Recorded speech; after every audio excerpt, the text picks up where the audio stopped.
নবনীরদনিন্দিত কান্তিধারম রসসাগর নাগর भूपवरं। हरे कृष्णा, सभी को सादर प्रणाम। हम लोग स्कंद 4 अध्याय 30 श्लोका 8 से 16 तक आज पाठ करेंगे। श्लोका 8 श्री भगवान उवाच श्री भगवान वरं वृणीध्वं भद्रमो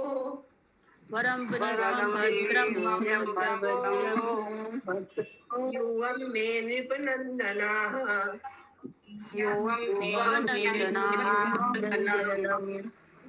सौहार्देन अपृथक् धर्मा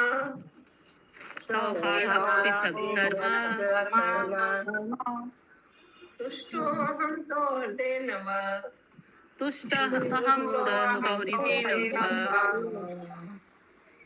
अनुवाद।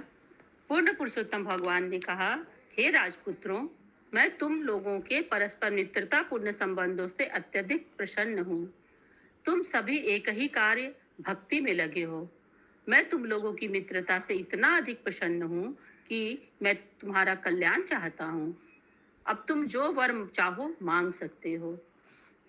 तो प्रचेता लोग भगवान का तपस्या कर रहे थे। शिव के जो जप दिए थे, शिव जो मंत्र दिए थे, उससे भगवान प्रसन्न हो गए, उन लोग को दर्शन दिए। यहाँ पे अब उन लोग से वरदान मांगने को कह रहे हैं प्रचेता लोग। तात्पर्य, चूंकि राजा प्राचीन परिषद के पुत्र मिलकर कृष्ण भक्ति कर रहे थे, अतः श्री भगवान उनसे अत्यधिक प्रसन्न थे। राजा प्राचीन परिषद के सभी पुत्र पृथक पृथक जीव थे, किंतु श्री भगवान की भक्ति करने में वे सभी एक थे। परमेश्वर को प्रसन्न करने अथवा भक्ति करने हेतु जीवों में एकता का प्रयास वास्तविक एकता है। भौतिक जगत में कितने प्रचेता लोग थे? 4 ना? नहीं, शुभंकरी माता जी बताइए, प्रचेता कितने पुत्र थे सब मिलकर जो लिखा हुआ है? माधुरी प्रिया माता जी बताइए। हमको नहीं पता माता जी। माधुरी प्रिया माता जी। 5 पुत्र छिलो। 5 पुत्र थे ना माता जी? 10 प्रचेता लोग थे, 10। अच्छा, 10। वो है 10। आगे बढ़िए। ऐसे बीच बीच में पूछने से रिमाइंड हो जाता है। परमेश्वर को प्रसन्न करने अथवा भक्ति करने हेतु जीवों में एकता का प्रयास वास्तविक एकता है। भौतिक जगत में ऐसी एकता संभव नहीं है। भले ही आधिकारिक रूप से लोग एकमत हो ले, किंतु उनके स्वार्थ अलग अलग होते हैं। उदाहरणार्थ, संयुक्त राष्ट्र संघ में सभी राष्ट्रों की अपनी अपनी विशिष्ट राष्ट्रीय आकांक्षाएं होती हैं, अतः उन्हें एकमत नहीं किया जा सकता। इस संसार में व्यक्तिगत जीवों के बीच विविधता इतनी प्रबल है कि कृष्ण भावनामृत संघ में भी कभी कभी भिन्न मतों एवं विचारों तथा भौतिक स्वार्थों के प्रति झुकाव के कारण सदस्यों में विरोध पाया जाता है। वस्तुतः कृष्ण भक्ति में 2 मत नहीं रह सकते। वहाँ एकमात्र उद्देश्य है यथाशक्ति भगवान श्री कृष्ण की सेवा करना। यदि सेवा को लेकर कोई मतभेद होता है तो उसे आध्यात्मिक समझना चाहिए। जो भगवत भक्ति में लगे हुए हैं वे किसी भी परिस्थिति में विलग नहीं हो सकते। इससे पूर्ण पुरुषोत्तम भगवान अत्यंत प्रसन्न होते हैं और अपने भक्तों को कोई भी वर प्रदान करने हेतु तैयार रहते हैं। जैसा कि इस श्लोक में अंकित किया गया है, हम देख सकते हैं कि श्री भगवान राजा प्राचीन परिषद के सभी पुत्रों को वर देने हेतु तुरंत तैयार हो जाते हैं। हरे कृष्ण। तो एक साथ जो भगवान की भक्ति करते हैं तो भगवान बहुत जल्दी प्रसन्न हो जाते हैं। तो यहाँ पे संयुक्त राष्ट्र संघ में कभी भी एक साथ कोई नहीं, एकमत नहीं रहता और जीवों के बीच बहुत विविधता रहती है। लेकिन कृष्ण भावनामृत संघ में कभी कभी होता है विभिन्न मत और विचारों तथा भौतिक स्वार्थों के प्रति झुकाव होता है और सदस्य में मतभेद पाया जाता है। लेकिन भगवान की भक्ति में ये नहीं रहता है। 2 मत। माता जी, उनके सभी पुत्र क्या ये भगवान का भक्ति कर रहे थे? हाँ, 10 तो गए थे समुद्र में, 10 गए थे। श्लोका 9 यो अनुस्मरति संध्यायां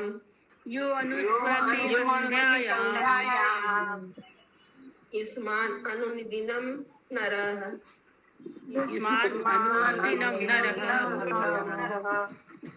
तस्य धातेषु आत्मसायं तस्य भातिष्वत्मात्मसंयम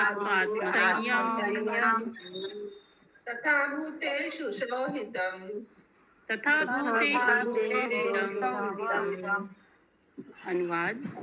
श्री भगवान ने आगे कहा, जो प्रतिदिन संध्या समय तुम्हारा स्मरण करेंगे वे अपने भाइयों के प्रति तथा अन्य समस्त जीवों के प्रति मैत्री भाव रखेंगे। फिर से पढ़िए।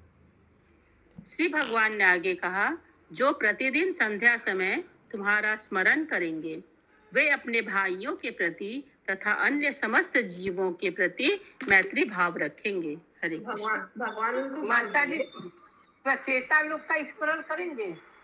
हाँ, प्रचेता लोग को जो स्मरण करेंगे वो लोग अपने परिवार में अपने भाई के प्रति और समस्त जीवों के प्रति मैत्री भाव रखेंगे, जो उन लोग का स्मरण करेगा। श्लोका 10। एतु माम रुद्रकेतेन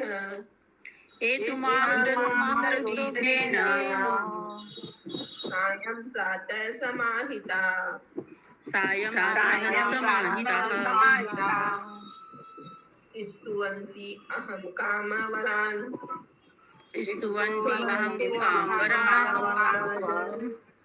दास्ये प्रज्ञां च शोभनाम्। अनुवाद। जो लोग शिव द्वारा प्रणीत स्तुति से प्रातः तथा सायंकाल मेरी प्रार्थना करेंगे उन्हें मैं वर प्रदान करूंगा। इस तरह वे अपनी इच्छाओं को पूरा करने के साथ साथ सद्बुद्धि भी प्राप्त कर सकेंगे। तात्पर्य। सद्बुद्धि का अर्थ है श्री भगवान के धाम को वापस जाना। इसकी पुष्टि श्रीमद् भगवद गीता 10.10 में हुई है। तेषां सतत युक्तानां भजताम प्रीति पूर्वकं ददामि बुद्धि योगम तम येन माम उपयान्ति ते। जो निरंतर मेरी भक्ति करते हैं तथा प्रेम पूर्वक मेरी पूजा करते हैं उन्हें मैं बुद्धि प्रदान करता हूँ जिससे वे मेरे पास आ सके। जो अपनी विविध इच्छाओं की पूर्ति के उद्देश्य से श्री भगवान की प्रार्थना करता है उसे यह जान लेना चाहिए, इच्छा की चरम पूर्ति श्री भगवान के धाम को वापस जाना है। इस श्लोक में यह इंगित किया गया है कि जो राजा प्राचीन बरिसद के पुत्र प्रचेताओं के कार्यकलापों का स्मरण करता है उसका कल्याण और उद्धार होगा। अतः राजा प्राचीन बरिसद के उन पुत्रों के लिए क्या कहना जो पूर्ण पुरुषोत्तम भगवान से प्रत्यक्ष जुड़े हुए हैं। परंपरा पद्धति की यही रीति है। यदि हम आचार्यों का अनुसरण करते हैं तो हमें अपने पूर्ववर्तियों जैसा लाभ प्राप्त होता है। यदि कोई अर्जुन के निर्णयों का अनुसरण करता है तो समझो कि वह श्री भगवान से सीधे श्रीमद् भगवद गीता सुन रहा है। प्रत्यक्ष श्री भगवान से श्रीमद् भगवद गीता सुनने तथा अर्जुन जैसे महापुरुष का जिसने श्रीमद् भगवद गीता पहले श्री भगवान के मुख से सुनी थी अनुसरण करने में कोई अंतर नहीं होता। कभी कभी मूर्ख लोग तर्क करते हैं कि चूंकि इस समय भगवान श्री कृष्ण उपस्थित नहीं है इसलिए उनसे प्रत्यक्ष उपदेश प्राप्त नहीं किया जा सकता। ऐसे मूर्ख लोग यह नहीं जानते कि श्रीमद् भगवद गीता के प्रत्यक्ष सुनने तथा इसके पढ़ने में तब तक कोई अंतर नहीं है जब तक इसे उसी रूप में स्वीकार किया जाता है जिस रूप में इसे श्री भगवान ने कहा था। किंतु यदि कोई अपनी अधूरी विवेचना से श्रीमद् भगवद गीता समझना चाहता है तो वह संभवतः श्रीमद् भगवद गीता के रहस्यों को नहीं समझ सकता, भले ही लौकिक दृष्टि से वह कितना ही बड़ा विद्वान क्यों ना हो। हरे कृष्ण। इस श्लोक में भगवद गीता भगवान के मुंह से सुनिए और चाहे उसको पढ़ने से उसके अनुसार उसके जो उसमें लिखा हुआ उसको स्वीकार करिए, दोनों में कोई अंतर नहीं है। और अर्जुन सुने हैं उनका भी यदि आप ध्यान करते हैं महापुरुष का तब भी समझिए उनका भी अनुसरण करने में कोई अंतर नहीं। हरे कृष्ण। माता जी অনুবাদেতে অনুবাদেতে আছে যারা একাগ্র চিত্তে সকালে ও সন্ধ্যায় রুদ্রগীতের দ্বারা আমার স্তব করবে। আমার বলতে কি ভগবান हाँ विष्णु, भगवान विष्णु गरुड़ पे जो आए हैं। আচ্ছা আচ্ছা আচ্ছা, ঠিক আছে। जो शिव जी उन लोग को मंत्र दिए थे जब का बताए थे ना, इतना ज्यादा स्तुति, बहुत सारा चैप्टर में पूरा स्तुति ही था अध्याय में, तो उससे जो करेगा वो भगवान वर प्रदान करेंगे। श्लोक संख्या 11। माता जी प्रचेता मीन्स क्या होता है माता जी? प्रचेता मीन्स राक्षस मतलब? इनके बेटे थे और राजा उनके के बेटे बेटे थे, तो प्रचेता नाम क्यों दिया माता जी के? एक साथ था इसलिए प्रचेता नाम दिया गया। अच्छा, श्लोक नंबर 2 पढ़िए माता जी, अनुवाद उसमें अनुवाद में दिया है।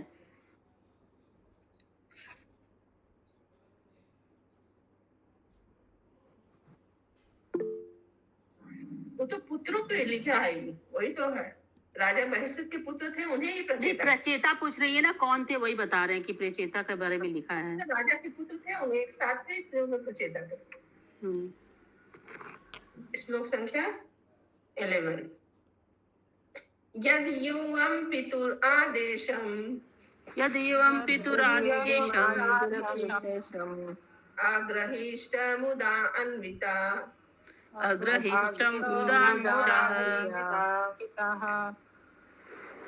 अथवा उशती कीर्तिः लोकाननु भविष्यति।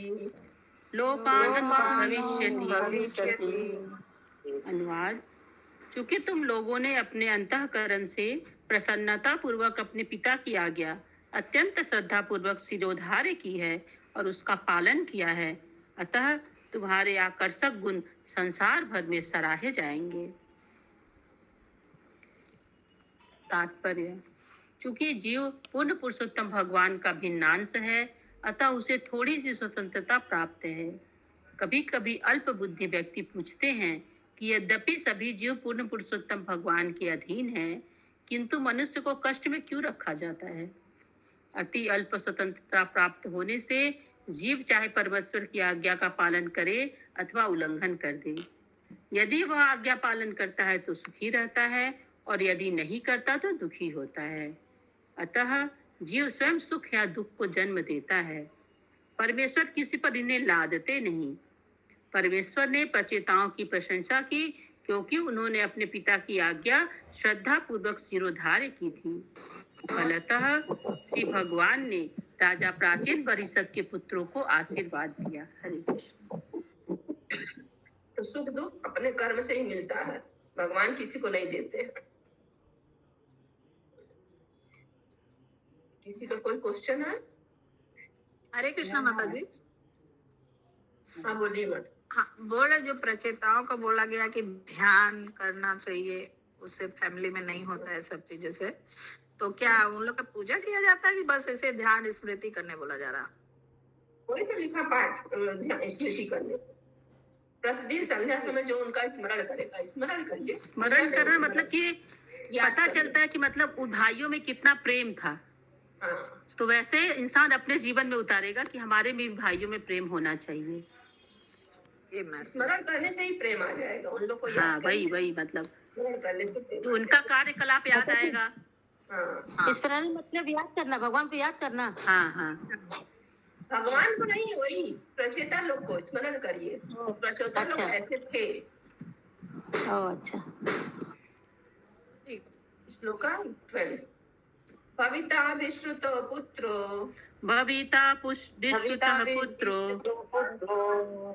अनवमो ब्राह्मणो गुण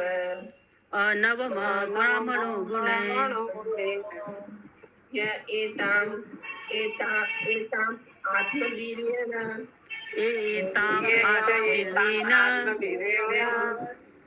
त्रिलोकीं पूरयिष्यति।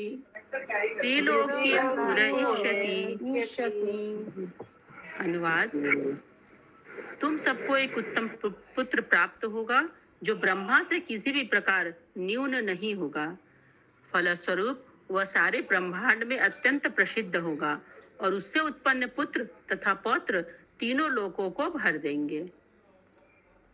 तात्पर्य, जैसा कि पिछले श्लोक में बताया गया है, प्रचेतागण कंडू ऋषि की पुत्री से विवाह करेंगे। यहाँ यह मत दिया गया है कि पुत्र का नाम विश्रुत होगा और वह अपनी सच्चरिता से अपने माता पिता दोनों की ख्याति को बढ़ाएगा। वस्तुतः वह ब्रह्मा से बढ़कर होगा। महान राजनीतिज्ञ चाणक्य ने कहा है कि यदि किसी उद्यान या जंगल में कोई उत्तम वृक्ष हो तो उसके फूल अपनी सुगंध से जंगल को भर देंगे। इसी प्रकार परिवार का एक सुपुत्र सारे संसार में परिवार को प्रसिद्ध बनाता है। भगवान श्री कृष्ण ने यदुवंश में जन्म लिया, फलतः यदुवंश संसार भर में प्रसिद्ध हो गया। हरे कृष्ण।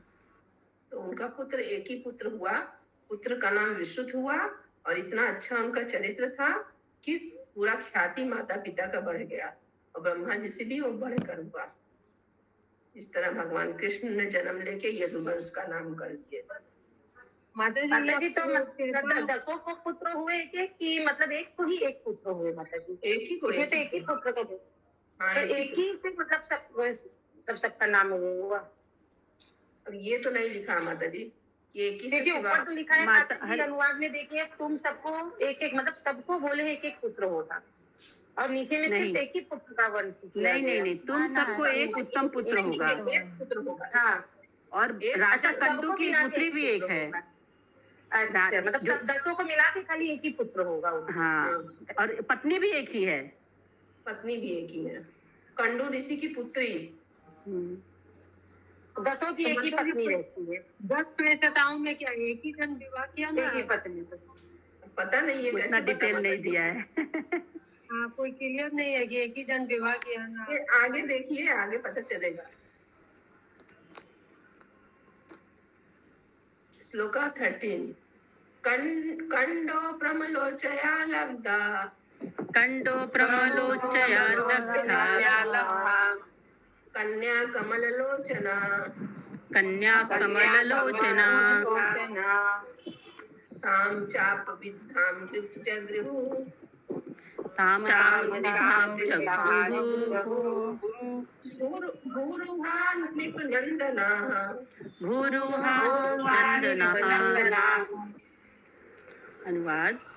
हे राजा, प्राचीन बरिसत के पुत्रों, प्रमलोचा नामक अप्सरा ने कंडू की कमल नैनी कन्या को जंगल के वृक्षों की रखवाली में छोड़ दिया और फिर वह स्वर्गलोक को चली गई। यह कन्या कंडू ऋषि तथा प्रमलोचा नामक अप्सरा के संयोग से उत्पन्न हुई थी। तात्पर्य। जंगल में हुई थी ये और वृक्ष की रखवाली में छोड़ के दोनों लोग चले गए। जब भी कोई ऋषि भौतिक शक्ति के लिए कठोर तपस्या करता है तो स्वर्ग का राजा इंद्र ईर्ष्यालु हो उठता है। सभी देवताओं पर ब्रह्मांड का कार्य चलाने हेतु उत्तरदायित्व है और वे पुण्य कर्मों के कारण अत्यंत योग्य होते हैं। यद्यपि वे समान जीव हैं, किंतु वे ब्रह्मा, इंद्र, चंद्र तथा वरुण जैसे उत्तरदायित्वपूर्ण पदों को प्राप्त करने में समर्थ होते हैं। जैसा कि इस संसार की रीति है, स्वर्ग का राजा इंद्र किसी भी ऋषि के द्वारा कठोर तपस्या करने पर ईर्ष्या करने लगता है। यह सारा भौतिक संसार ऐसी ईर्ष्या से भरा है जिससे प्रत्येक व्यक्ति अपने पड़ोसी से भयभीत रहता है। प्रत्येक व्यापारी अपने संगियों से भयभीत रहता है, क्योंकि यह भौतिक संसार समस्त प्रकार के ईर्ष्यालु व्यक्तियों का कर्म क्षेत्र है, जो यहाँ पर पूर्ण पुरुषोत्तम भगवान के ऐश्वर्य से स्पर्धा करने हेतु आए हुए हैं। इस प्रकार इंद्र महर्षि कंडू द्वारा संपन्न कठोर तपस्या से अत्यंत भयभीत था और उसने उनके व्रत तथा तपस्या को खंडित करने हेतु प्रमलोचा को भेजा। ऐसी ही घटना विश्वामित्र के साथ भी घटित हुई थी। शास्त्रों की अन्य घटनाओं से ऐसा प्रतीत होता है इंद्र सदा ही से ईर्ष्यालु रहा है। जब राजा पृथु इंद्र से बढ़कर विभिन्न यज्ञ संपन्न कर रहे थे तो इंद्र अत्यंत ईर्ष्यालु हो उठा और उसने राजा पृथु के यज्ञ में गड़बड़ी मचाई। इसकी कथा पिछले अध्यायों में की जा चुकी है। इंद्र को कंडू मुनि का व्रत भंग करने में सफलता प्राप्त हुई, क्योंकि ऋषि प्रमलोचा नामक अप्सरा की सुंदरता से मोहित हो गए और उससे एक कन्या को जन्म दिया। यहाँ पर इस कन्या को कमल नैनी तथा अत्यंत सुंदरी कहा गया है। अपने उद्देश्य में सफल होकर प्रमलोचा नवजात शिशु को वृक्षों की निगरानी में छोड़कर स्वर्ग लौट गई। सौभाग्यवश वृक्षों ने शिशु का पालन पोषण करने की सहमति दे दी। हरे कृष्ण। अब सोचिए उनका जन्म कैसे हुआ और वृक्ष लोग उनका पालन पोषण किया।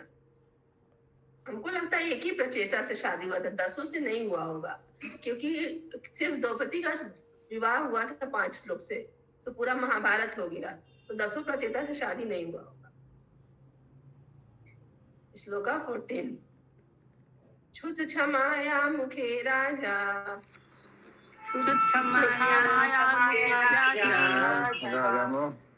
सोमा पीयूष वर्षिणीम,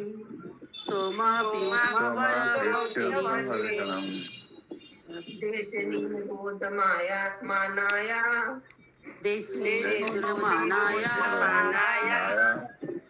इदते स दयान्वित।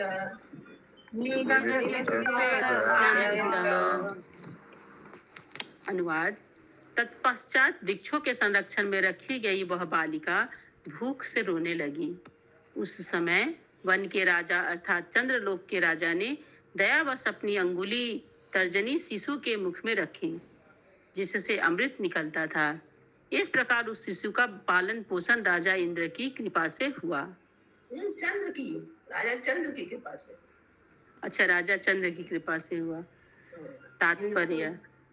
यद्यपि अप्सरा ने शिशु को वृक्षों के संरक्षण में छोड़ा था, किंतु वृक्ष ठीक से उसका पालन न कर सके, अतः उन्होंने उसे चंद्रमा के राजा चंद्र को सुपुर्द कर दिया।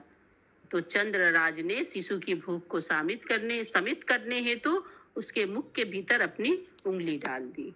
हरे कृष्ण। किसी को कोई क्वेश्चन है तो पूछ सकता है, तो हम आगे बढ़ते हैं।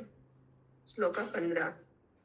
प्रजा विसर्ग आदिष्टा, प्रजा विसर्ग आदिष्टा, पित्रा माम अनुवर्तता,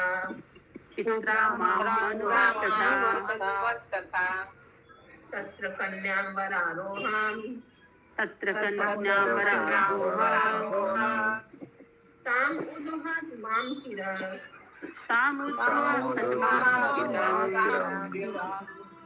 अनुवाद। चूंकि तुम सभी मेरी आज्ञा का पालन करने वाले हो, अतः मैं तुम्हें उस कन्या के साथ तुरंत विवाह करने हेतु। हरे कृष्णा। गायत्री माता जी म्यूट कर लीजिए, फिर से पढ़िए माता। चूंकि तुम सभी मेरी आज्ञा का पालन करने वाले हो, अतः मैं तुम्हें उस कन्या के साथ तुरंत विवाह करने हेतु कहता हूँ, क्योंकि वह अत्यंत योग्य है, सुंदरी है और उत्तम गुणों वाली है। अपने पिता की आज्ञा के अनुसार तुम उससे संतति उत्पन्न करो।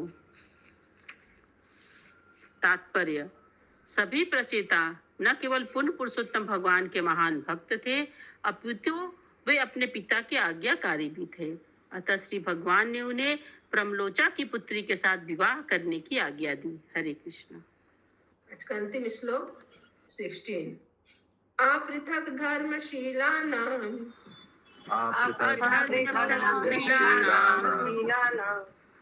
सर्वेषां वसु मध्यमा,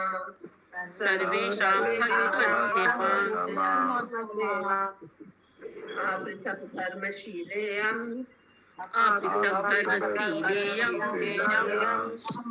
भूयात् पत्नी अर्पिताशया,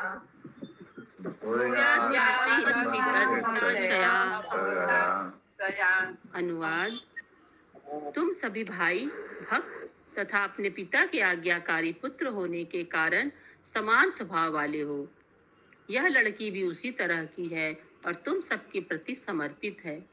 अतः यह लड़की तथा तुम प्राचीन परिषद के सारे पुत्र एक ही नियम से बंधे होकर समान पद पर स्थित हो।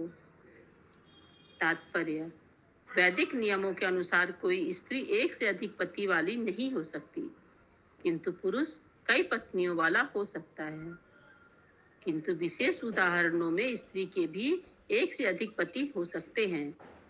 उदाहरणार्थ, द्रौपदी का विवाह 5 पांडवों के साथ हुआ था। इसी प्रकार पूर्ण पुरुषोत्तम भगवान ने प्राचीन परिषद के पुत्रों को कंडू ऋषि तथा प्रमलोचा से उत्पन्न कन्या के साथ विवाह करने हेतु आदेश दिया। सभी पुत्र से शादी हुआ था। देखिए यहाँ सभी से सभी इसी प्रकार पूर्ण पुरुषोत्तम भगवान ने प्राचीन परिषद के पुत्रों को कंडू ऋषि तथा प्रमलोचना से उत्पन्न कन्या के साथ विवाह करने हेतु आदेश दिया। विशेष स्थितियों में कन्या को एक से अधिक पुरुषों के साथ विवाह करने की अनुमति प्राप्त है यदि वह सभी पतियों के साथ समान व्यवहार कर सके। सामान्य स्त्री के लिए ऐसा संभव नहीं है। विशेष योग्यता प्राप्त स्त्री को ही एक से अधिक पति स्वीकार करने की छूट है। इस कली काल में ऐसी संतुलित स्त्री खोज पाना कठिन है। अतः शास्त्र के अनुसार कलौ पंच विवर्जयेत, इस युग में स्त्री अपने देवर के साथ ब्याह नहीं कर सकती। किंतु आज भी भारत के कुछ पहाड़ी भागों में यह प्रथा चालू है। श्री भगवान का कथन है, अपृथक धर्म शीलेयम भूयात पत्नी अर्पिताशया। श्री भगवान के आशीर्वाद से सब कुछ संभव है। श्री भगवान ने उस कन्या को विशेष आशीर्वाद दिया कि वह कन्या समभाव से सभी भाइयों के प्रति समर्पित रहे। अपृथक धर्म अर्थात उद्देश्य से किसी अंतर के बिना कर्तव्य की शिक्षा श्रीमद् भगवद गीता में दी गई है। श्रीमद् भगवद गीता 3 मुख्य भागों में विभाजित है, कर्म योग, ज्ञान योग तथा भक्ति योग। योग शब्द का अर्थ है पूर्ण पुरुषोत्तम भगवान की ओर से काम करना, जैसा कि श्रीमद् भगवद गीता 3.9 से प्रमाणित है। यज्ञ अर्थात कर्मणो अन्यत्र लोको अयम कर्म बंधनः तद अर्थम कर्म कौन्तेय मुक्त संग समाचर। भगवान श्री विष्णु के लिए यज्ञ रूप में कर्म करना अनिवार्य है, अन्यथा कर्म मनुष्य को इस जगत से बांध लेता है। अतः हे कुंती पुत्र, उनकी प्रसन्नता के लिए संस्कृत कार्य करो और इस प्रकार करने से तुम सदा अनासक्त तथा बंधन से मुक्त रहोगे। मनुष्य यज्ञ पुरुष श्री भगवान को प्रसन्न करने हेतु अपने कर्तव्यों के अनुसार कार्य कर सकता है।